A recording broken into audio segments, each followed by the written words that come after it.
Labadiena visiems. Ačiū už kvietimą. Tikrai įdomu buvo, nors mes atvykom kiek vėliau, prisijungėm per pietų metą tik tai. Atvykom tiesiai iš kito mums labai svarbaus veiksmo, gal apie tai kiek vėliau, bet klausantis Eglės pasakojimo reportažo iš vaikų festivalio, kuris ką tik įvyko Kauno centrinio pašto pastate, man tiesiog buvo žavu matyti, kiek bruzdesio, kiek kūrybingumo, kiek veiksmų tenais jau dabar vyksta ir ne pirmi metai. Tai tikiuosi, kad vaikų festivalis tikrai suras naujas erdves, nes Kauno centrinis paštas jau visai neužilgo turbūt apsidengs pastoliais ir prasidės ir pastato išorės tvarkymo darbai, po to vidaus. Tai tikėtina, kad jeigu viskas vyks pagal planą, 27 metų pavasarį, kovo 31, toks yra planas, nauja institucija, Nacionalinis architektūros institutas atvers savo duris lankytojams. Tai mūsų komanda kol kas nėra didelė, mes daugiausia tą instituciją reprezentuojam kartu su mano nuostabia pavaduotoja Vilte.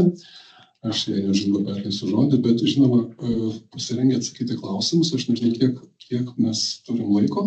Buvo kalbėta apie gana trumpą prisistatymą, 15 minučių, bet jeigu tik jums bus įdomu, aš irgi pasirengęs į visus mums rūpimus klausimus atsakyti, jau labiau, kad mūsų ta vizija, kuri gana kompleksiška, kalbant apie paties pastato įveiklinimą, nes kol kas mes žadam startuoti ir jau tiesą sakant, tai pradėjom daryti tokiam laikinam, mažesniam pavidale. Šiandien mes kaip tik gavom raktus nuo patalpų Kęstučio gatvėje, miesto centre. Tai bus toks labiau gal ofisas su erdve nedėliems susibūrimams, diskusijoms, galbūt panašaus formato kaip čia. Ir aišku, nedidelė skaitykla arba leidinių archyvų. Ir taip pat turim patalpėlę netgi ir archyvų jau, kalbant apie architektūros paveldą ir dokumentų kaupimui. Tai visa tai bus toks mūsų laikinas būvis turbūt iki tol, kol mes kelsim koją jau į tą didingą ikoninį Kauno centrinio pašto pastatą. Bet perduodu žodį Viltei ir aš vėlgi sugrįšiu, turbūt prisijungsiu, jeigu bus kalba toliau. Tai sveiki visi. Iš tiesų, neturim mes dar pasirengę turbūt tos įžanginės kalbos ir nesam pasirengę plačiai diskutuoti apie formalų ir neformalų švietimą, jaunimo įtraukimą į architektūrinį švietimą, bet natūralu, kad kyla pirminės mintis, pirminės idėjos, kodėl Nacionaliniam architektūros institutui apskritai tai yra svarbu ir kokiomis, sakysime, vertybėmis turėtume vadovautis, kokie pavyzdžiai pagrindiniai įkvepia.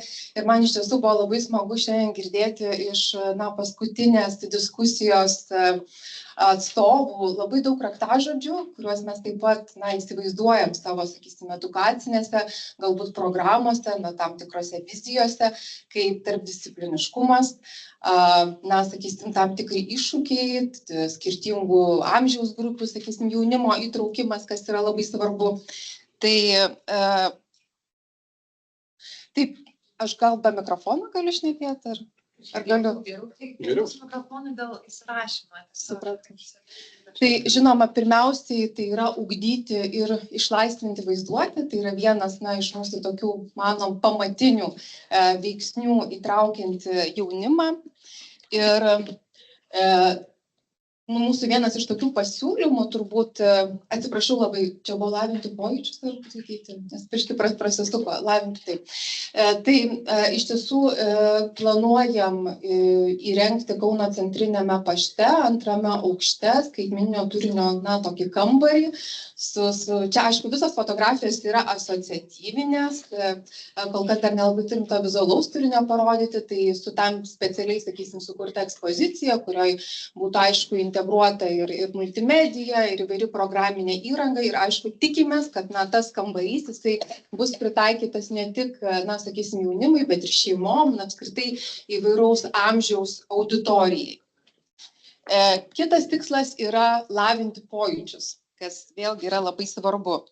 Ir mus įkvėpęs pavyzdys yra Estijos architektūros muziejus. Tai yra, aš nežinau, kiek jūsų yra buvę Estijos architektūros muziejų ir matę jaunimui ir vaikams skirtą parodą, kuri kviečia patirti architektūrą, miestą ir esančias, sakysim, ten ir gamtinės zonas, kurios jungia miestų kvartalus per įvairius pojūčius. Tai mes, sakysim, šitą Estijos architektūros muziejaus pavyzdį pasitelkėm kaip tokią idėją, kaip būtų galima, sakysim, plėtoti tam tikras parodas, tam tikrą turinį, kuris būtų skirtas jaunimui ir vaikams. Gal dar Kęstutis kažką turi? Muziejus Estijos, tiesą sakant, net yra apdovanojimą gavęs būtent už savo požiūrį į edukaciją ir darbą su vaikais. Ir ta speciali patalpa, kur yra muziejuje jau kurį laiką, jinai toks yra kaip labirintas, kaip erdvė, pro kurią tu turi praeiti. Ir lygiai taip pat patirti tą erdvę ir suvokti, apimant potyrius. Tai kalbant apie Kauno centrinį paštą ir apie Nacionalinį architektūros institutą, abejotinai mes ieškosime žmonių, architektų, dizainerių, su kuriais galvotume bendradarbiauti ir bandyti sukurti kažką specialaus. Lygiai taip pat dar laukia laikas tas toks pažinimo ir pamatymo, kaip panašus architektūros ir dizaino muziejai yra įrengti tiek Europoje, tiek kitose kontinentuose ir galėsime, aišku, kreipti dėmesį įdomiausius pavyzdžius. Kitas svarbus aspektas - tyrinėti aplinką ir mes pastebėjom iš tiesų, kai dar dirbau Europos kultūros sostinėje architektūros programai Modernizmas ateičiai, kad iš tiesų vaikams geriausiai pradėti tyrinėti aplinką pavyksta nuo savo artimiausios aplinkos. Tai štai ir buvo tas teiginys, kad tyrinėti savo aplinką.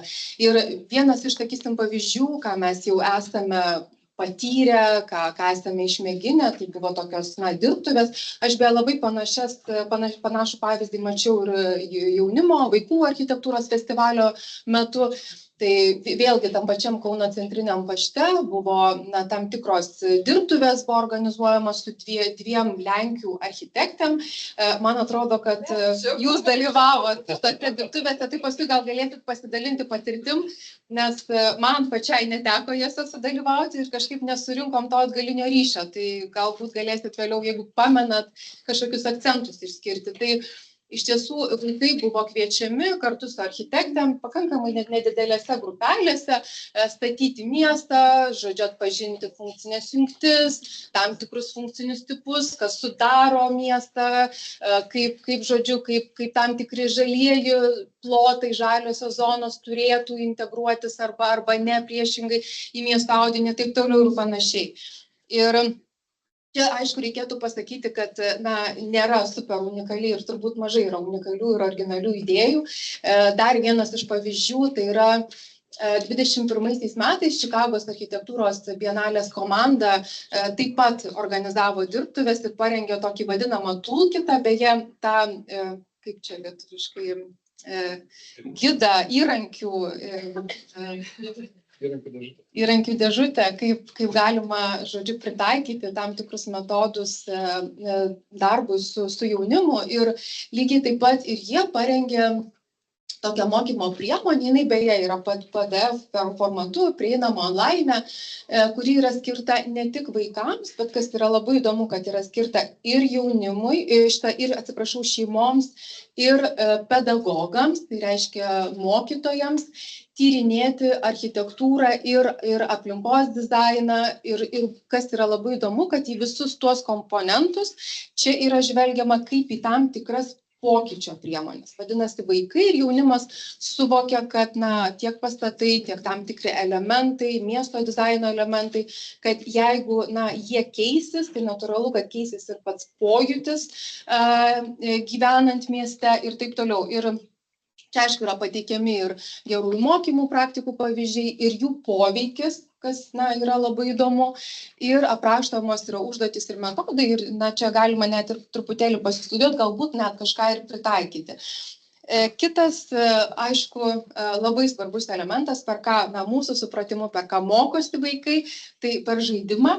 Ir čia planuojam taip pat vieną tokį kambarį įrengti Kauno Centrinio pašto rūmuose, į vaikų kampą. Gal Kęstutis norėtų pakomentuoti? Tai kad labai iškalbinga iliustracija parinkai. Tiesą sakant, jeigu kalbame apie paties Centrinio pašto pastato, taip, ką tik ten įvyko vaikų architektūros festivalis, bet įėjimą ir tokią orientaciją, tai mes įsivaizduokim, kad mes patenkam pro vestibulį kairėj pusėj, mes tikimės, kad turėsime vis dėlto kavinę, kuri irgi labai svarbi dalis yra, bet kokios institucijos ir muziejaus įsibūrimo, o priešingai pusėj turėtų būti skaitykla su leidinių archyvu ir dar giliau kažkiek yra vaikų kampas. Tai toks buvo kaip ir klausimas, kaip vaikų kampas galėtų su skaitykla sutarti. Nes nuo vaikų amžiaus grupių, nuo visko irgi priklauso tas triukšmingumas ir kaip tai galėtų susitarti dalykai. O jau ta operacijų salė pagrindinė erdvė turėtų būti pristatomas rinkinys ir pačioj to didžiausiai erdvėje turėtų būti specialūs užsakymai, tokie special commissions, kaip būtų menininkams, architektams, dizaineriams daryti. Kai toliau aukštais einant kažkiek į viršų atsiranda laikinų ekspozicijų salės.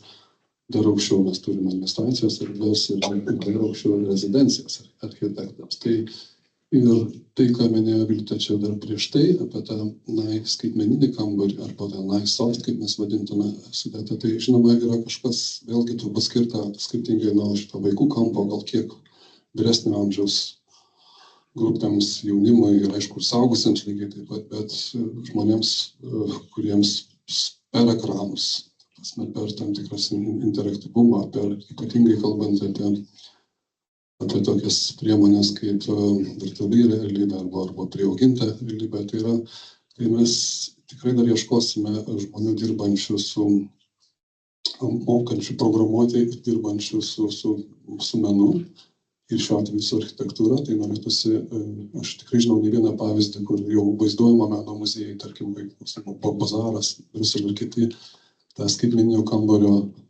formatą ir išbandė ir jis labai populiarus ir labai traukus ir tai nėra taip paprasta, bet tikrai žinau, kad Lietuvoje yra nemažai žmonių ir jau įmonių dirbančių, ta prasme, su panašių programų kūrimu, tai belieka tiesiog surasti tą tiltelį ir bandyti kalbėtis apie būsimą turinį. Ir netgi tam tikrų video žaidimų, tarkim, kūrimą.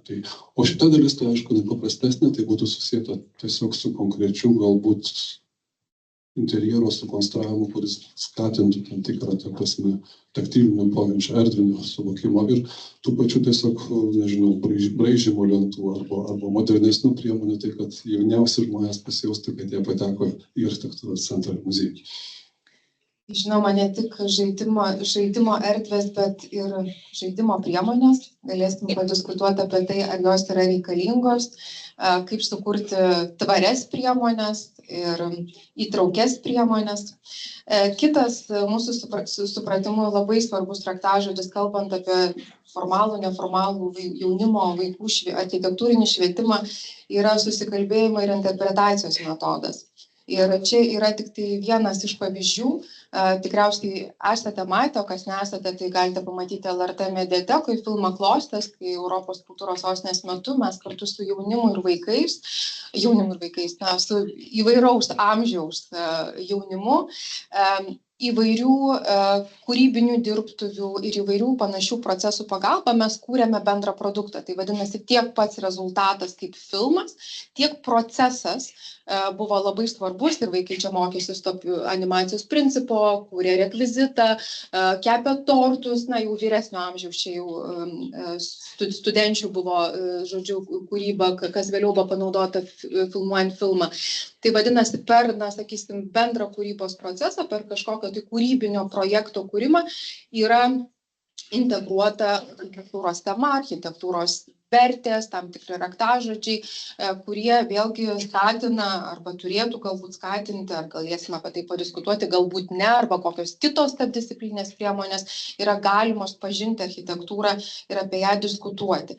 Dar vienas labai svarbus aspektas mūsų supratimui yra veikti už sienų. Tai reiškia, kad neuždaryti vien tik tai pačioj įstaigoje, institucijoje ar tik tai labai tikslinių partnerių grupėse ar ratuose, bet lygiai taip pat ir pradėti kalbėti su miestų planuotojais apie tai, kaip vaikai, kaip šeimos gali prisidėti prie tvarios aplinkos kūrimo, prie aplinkos, kuri būtų sukurta draugiška vaikams.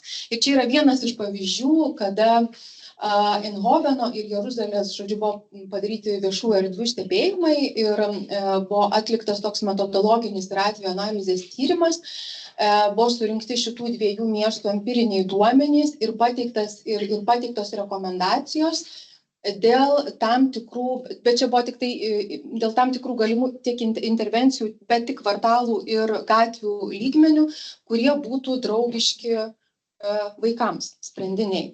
Tai reiškia, kaip gali per įvairias dirbtuves, diskusijas šeimos ir vaikai dalyvauti realiuose sprendimų priėmimuose. Užtikrinti saugią aplinką mokytis, šitą, man atrodo, aš iš Algio šiandien girdėjau, tai man labai smagu, kad tie patys raktažodžiai atsikartoja, vadinasi, iš tiesų galbūt teisinga linkme mąstome.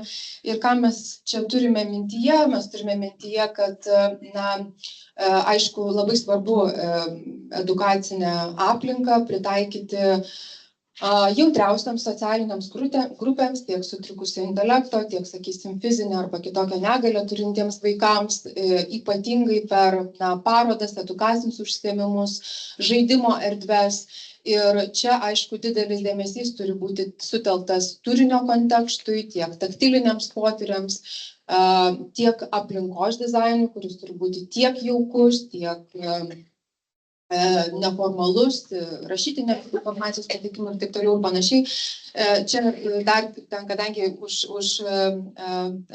tvorelės Gediminas Banaitis stovi, kuris kartu su Jūratė Tutlytė parengė prieinamumo gidą kultūros organizacijomis, yra online, taip pat prieinamas, bet čia vėlgi bus galima vėliau, jeigu turėsim laiko padiskutuoti, nors labai trumpai, ar yra reikalingas toks ar panašus gidas, kuriame būtų pateikti turinio rekomendacijos, kaip būtų galima kultūros organizacijomis, ypatingai, kurios užsiema architektūriniu švietimu, sakysim, kaip būtų galima pritaikyti tam tikrus aspektus, kuriant turinį. Ir čia jau visiškai baigiant, mums atrodo, kad labai svarbu, kalbant apie švietimą, kuriant parodas ir turinį jaunimui, kurti naujus pasakojimus. Jie gali nuvesti iki labai netikėtų sprendinių, kurie galbūt netgi galėtų būti integruoti vėliau į architektūros instituto, tai yra Kauno centrinio pašto erdves. Ir vienas iš pavyzdžių, mūsų Kęstučio labai įkvėpęs, tai čia buvo organizuota paroda Londone apie 20-ojo amžiaus neišlikusias brutalistinės žaidimų aikšteles, tai kurios buvo integruotos į gyvenamuosius kvartalus, bet čia Londono ne mieste, o tuose, priemiesčiuose. Ir, architektų kolektyvas ir menininkas, jie sėmėsi įkvėpimo ir, aišku, visą šitą parodą, aš gal net nepavadinčiau to parodo, tai buvo veikiau projektas, lydėjo tiek vieši pokalbiai, diskusijos, filmų peržiūros ir, kas yra labai svarbu, kad buvo kūrybinės dirbtuvės ir užsiėmimai ne tik jaunimui, bet ir šeimoms. Tai ir kaip tai atrodė, kad, sakysim, matome tam tikras brutalistinės, struktūras, kurios vėliau buvo kažkaip kūrybiškai interpretuotos ir integruotos į, sakysim, parodinę erdvę ir visai taip labai kūrybiškai išpildytos. Ir pačiai pabaigai gal tiesiog pareferuočiau keletą klausimų, kurie mūsų supratimu būtų labai juos aktualu diskutuoti šiandien arba galbūt kitose formatuose, kitose jaunimo, architektūros festivaliuose ar forumuose. Tai aišku, yra apie šiuolaikinės skaitmeninės priemonės, kurios geriausiai, galima sakyti, išlaisvina jauną lankytojo vaizduotę. Ir kokie, pavyzdžiui, metodai efektyvūs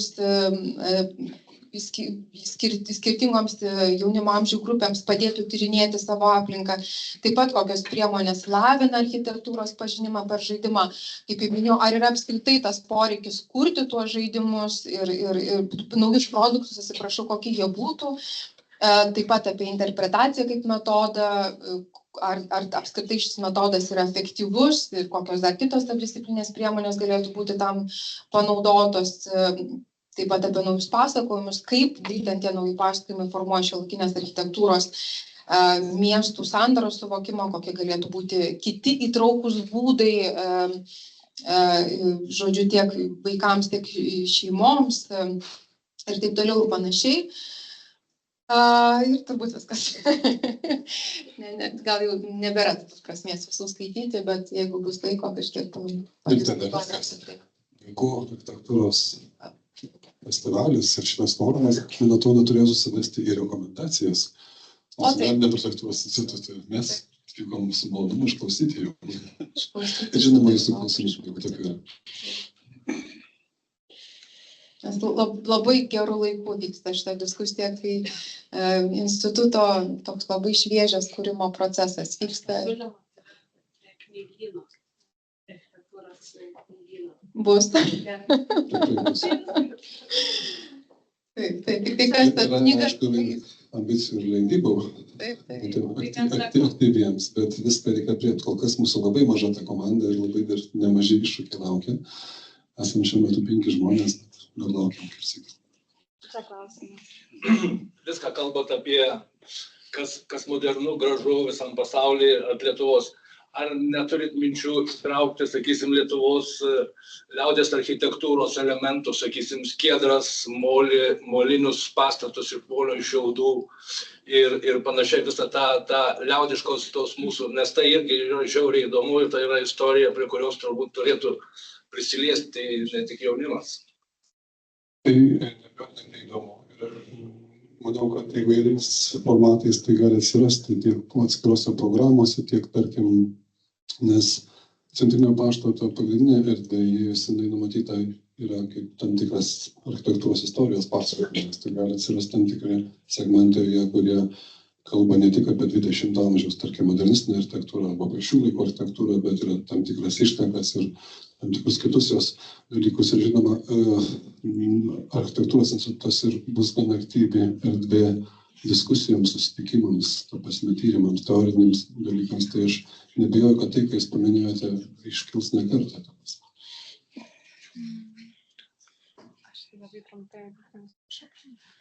Tai dar irgi, aš jūs paklausinėsiu ir jūs dar galvokit klausimus, kas tai čia ir Viltei.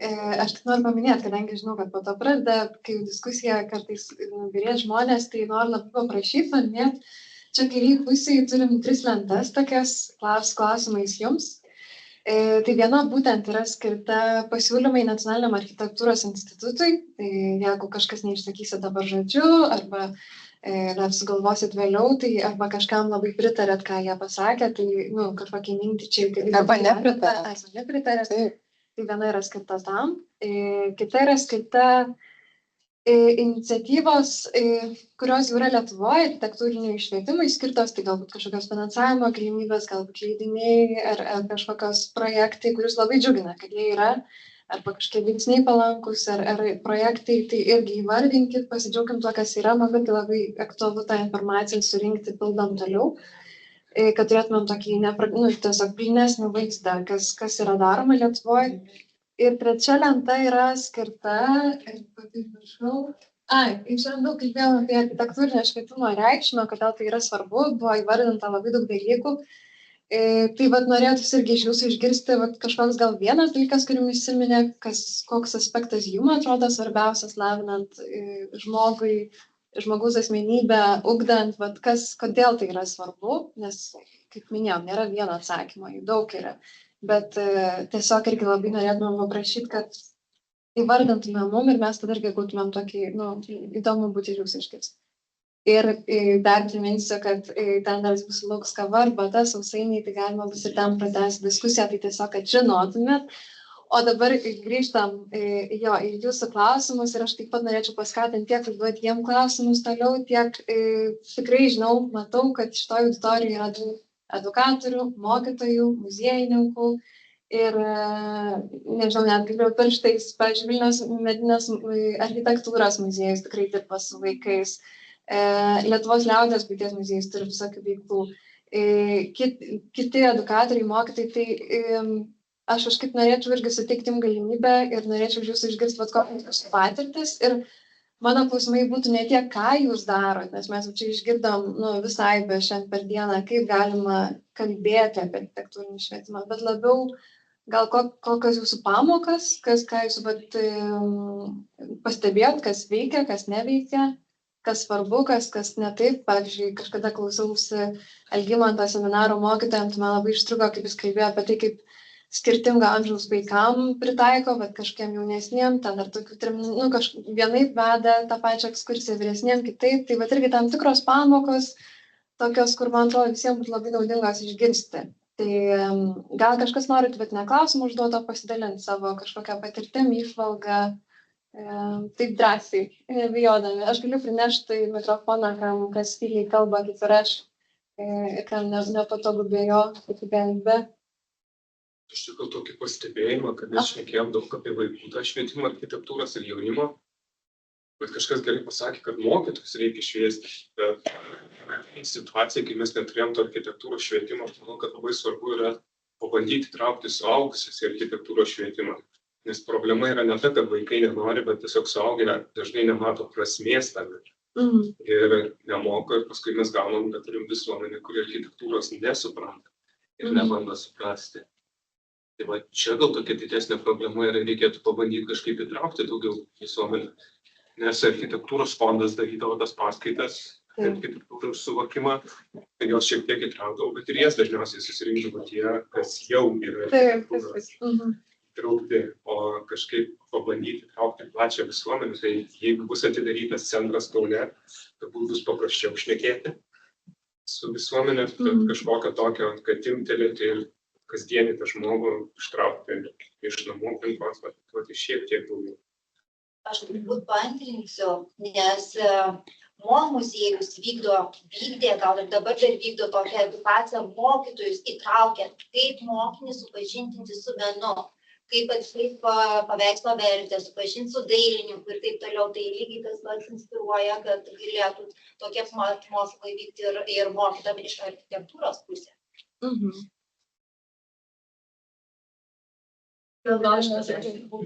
Aš manau, kad mums dar labai svarbu išsigryninti architektūros sampratą, nes labai skirtingai tikrai suvokia tą pačią architektūrą architektas ir eilinis žmogus ir labai dažnai netgi visiškai priešingai ir dėl to ir kyla nesusipratimų daug. Ir netgi visą laiką tai yra dilema, tai amatas tai ar menas architektūra. Ir Lietuvoje nusistovėjus tą sampratą, kad architektūra yra menas ir kad čia architektai menininkai tik tai, o pavyzdžiui Vokietijoje tai yra inžinerinis grynai mokslas ir už architektūrą kaip jau meno pusę atsako dizaineriai.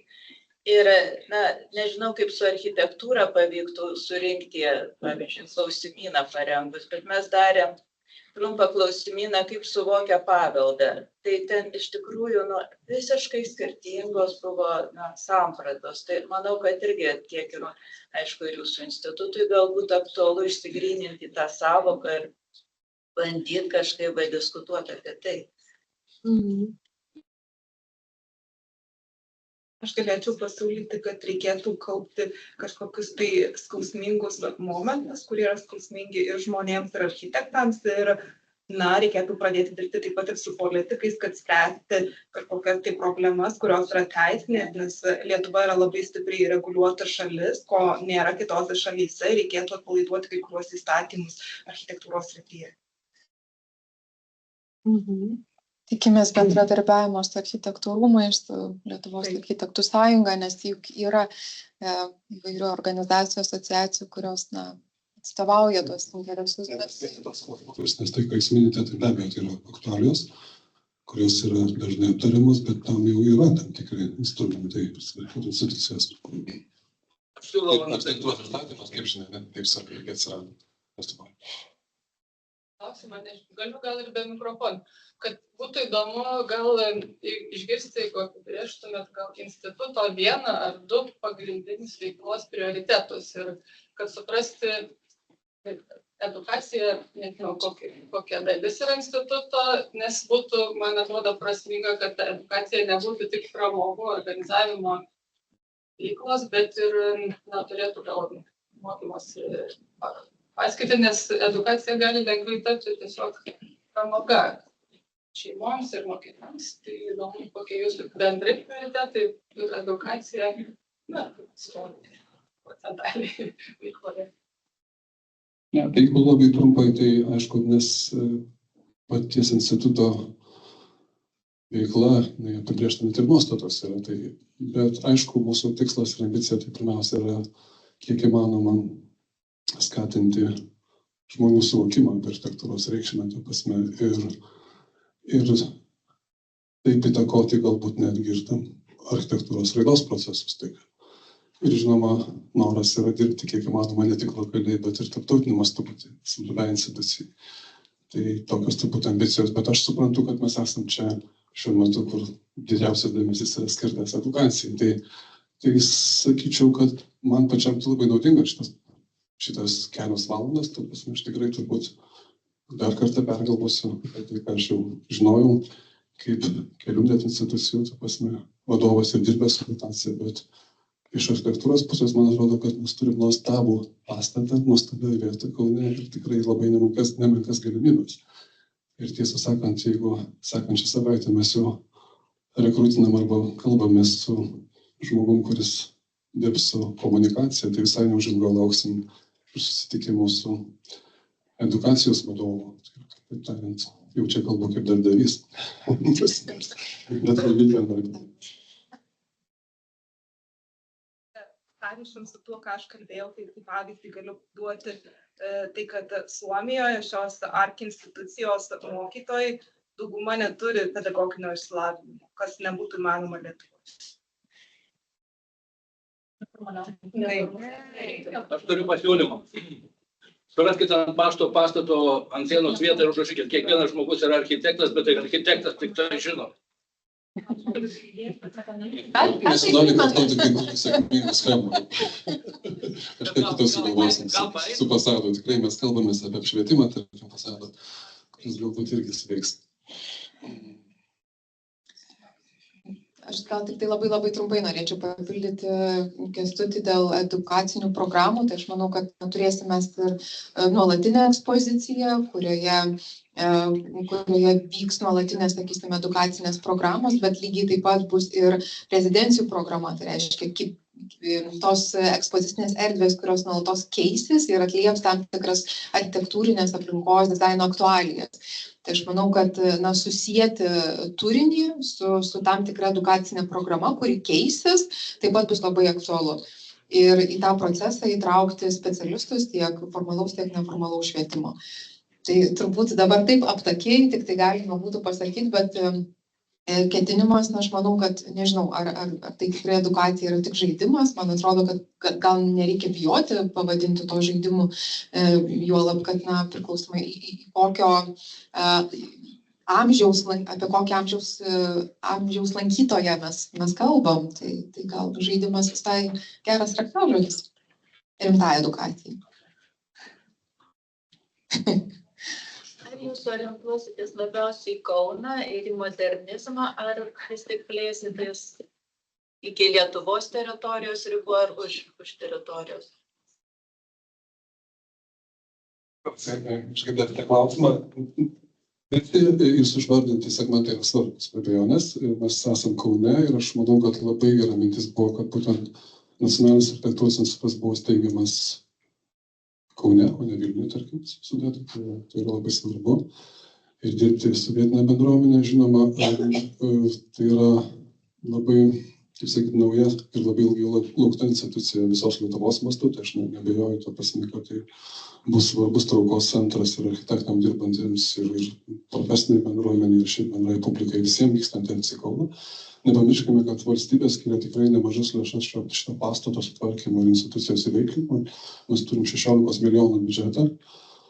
Aš turėjau patirtį per paskutinius 5 metus su 2 svarbiais Lietuvai pastatais, tai yra Sapiegų rūmais ir Šiuolaikinio meno centru. Abiejų biudžetai buvo gerokai mažesni ir tai pastatai yra padaryti, sutvarkyti ir įveiklinti. O šiaip aš niekada gyvenime nebūčiau galvojęs, ką nors daryti tai, kas tik svarbu Lietuvoje. Tai man visą laiką visuomet buvo įdomu to prasme, kiek įmanoma megzti tinklus ir aš manau, kad nesvarbu tai, kad netgi mes esam, tarkim, ne sostinėje, o Kaune yra visiškai įmanomas, turint ambicingą programą, ta prasme, ir gerą komandą ir dirbant, tikrai tapti žinomais, svarbiais ir turėti savo renginius, kurie sutrauktų tarptautinės auditorijas. Tai visiškai manoma, ar tam daugybė yra pavyzdžių ir aš tuos pavyzdžius esu ne kartą gerai nagrinėjęs savo gyvenimą, asmeniškai susidūręs. Tai kaip sakoma, tik žvelgiu į priekį su optimizmu ir taip, tikrai taip.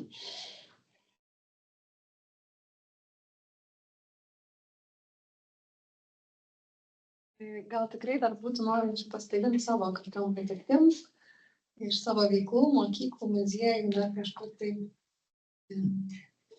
Dar aš planavau, Margarita, jūsų paklausti, tada, bet per diskusiją pritrūkom laiko, tai kalbėjom, šiek tiek esat labiau tą Estijos patirtį įsigilinus, ar ne, bet jau teko anksčiau tai stebėti, tai irgi jūsų, vis tiek turim tokį gan sistemišką, strategišką prieigą prie architektūrinio vaikų ir jaunimo švietimo.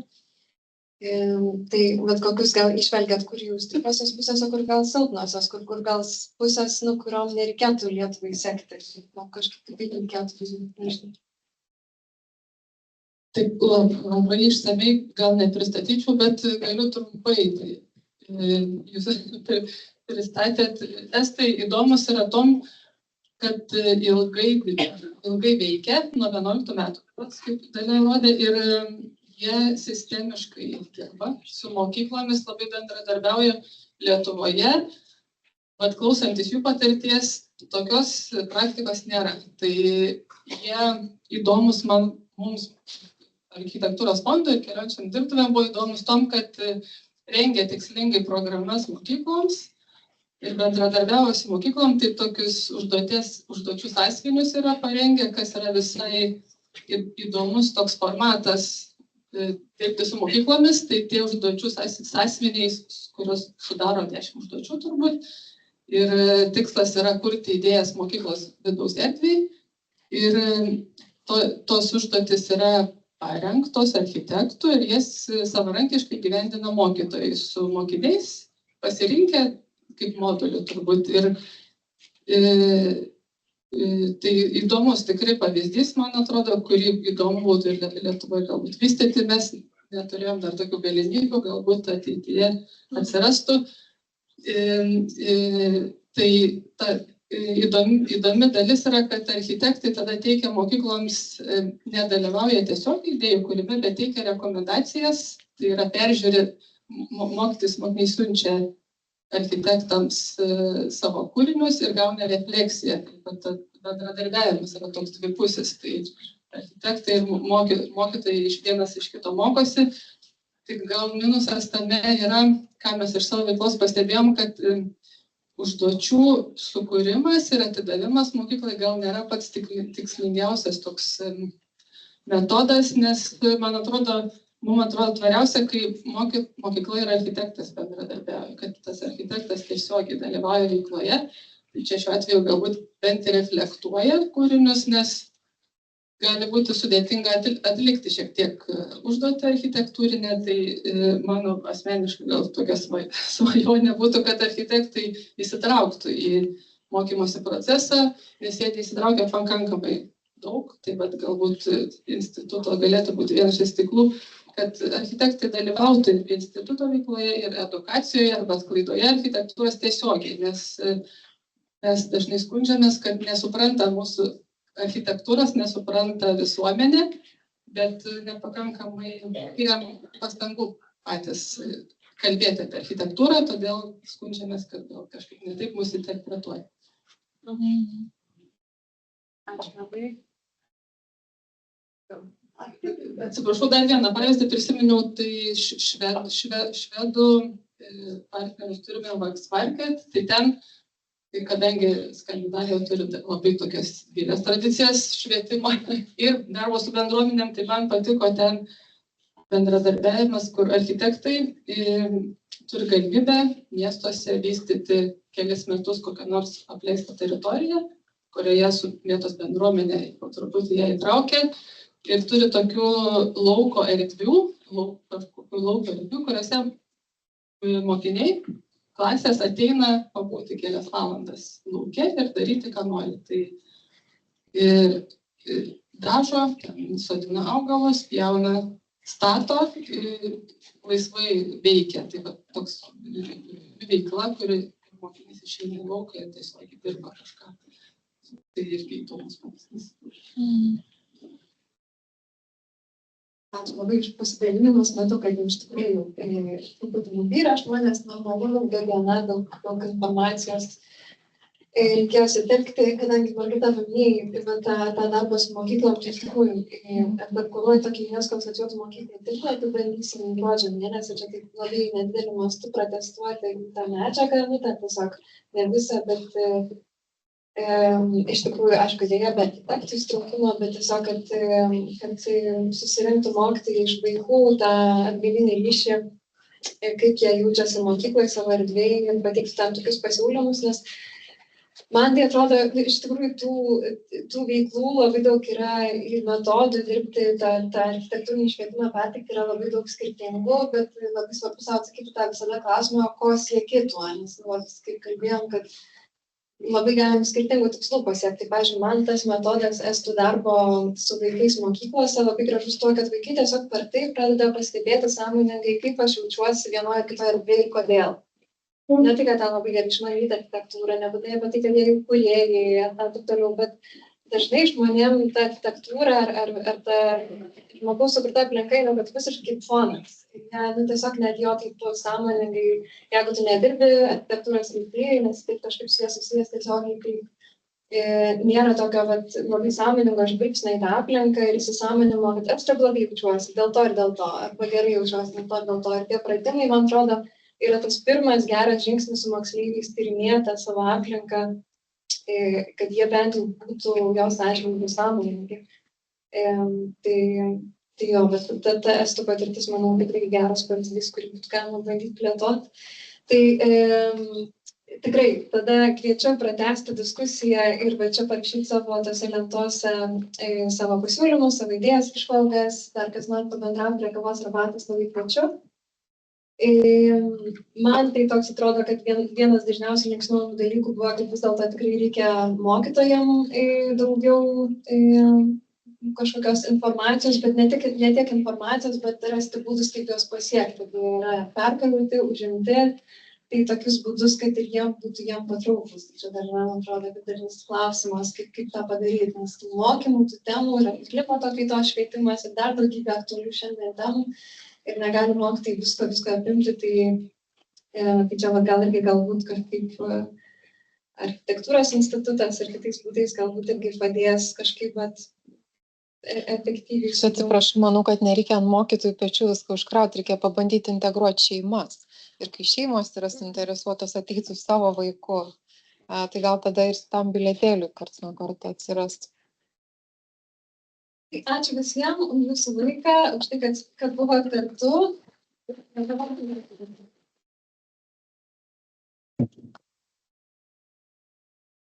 Labai už prezentaciją.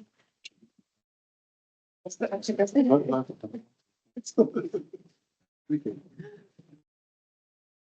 Ačiū, pranešė, jūs vėlgi, nes turiu mėgti, nes man reikia.